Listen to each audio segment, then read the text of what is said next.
రేవంత్ రెడ్డి గారితో ఫుట్బాల్ ఆడతా, రేవంత్ రెడ్డి నా ముందు నథింగ్, నేను వర్కింగ్ ప్రెసిడెంట్ గా శిఖరాన్ని చేరుకున్నా. నీ గురించి నువ్వు చెప్పుకోవడం ఏంది? నీకు వర్కింగ్ ప్రెసిడెంట్ ఇచ్చిన తర్వాతనే నీది ఒక ఐరన్ లెగ్ అని నీ ఇంట్లోనే నీ సొంత బావ, నీ సొంత చెల్లె, నీకున్న సొంత నీ కజిన్లు అందరూ మాట్లాడుకుంటారు, బయట కార్యకర్తలు మాట్లాడుకుంటారు. నీ పుణ్యాననే ఈ రోజు కేసీఆర్ గారు ఫామ్ హౌస్ పాలైపోయిండు, రాష్ట్ర రాజకీయాలలో క్రియాశీలకంగా లేకుండా పోయిండు.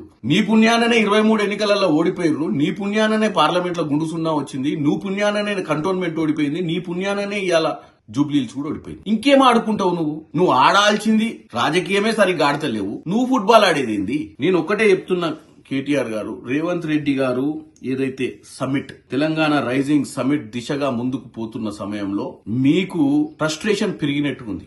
ఎందుకంటే తెలంగాణ ప్రజలు మొన్న జరిగినటువంటి గ్రామ పంచాయతీ ఎన్నికలలో కూడా మీరు అనుకున్న విధంగా కాకుండా కాంగ్రెస్ పార్టీ బలపరిచిన అభ్యర్థులకు పట్టం కట్టడంతో మీ రాజకీయ భవిష్యత్ ఖతమైందనే ఆలోచన మీకు వచ్చింది.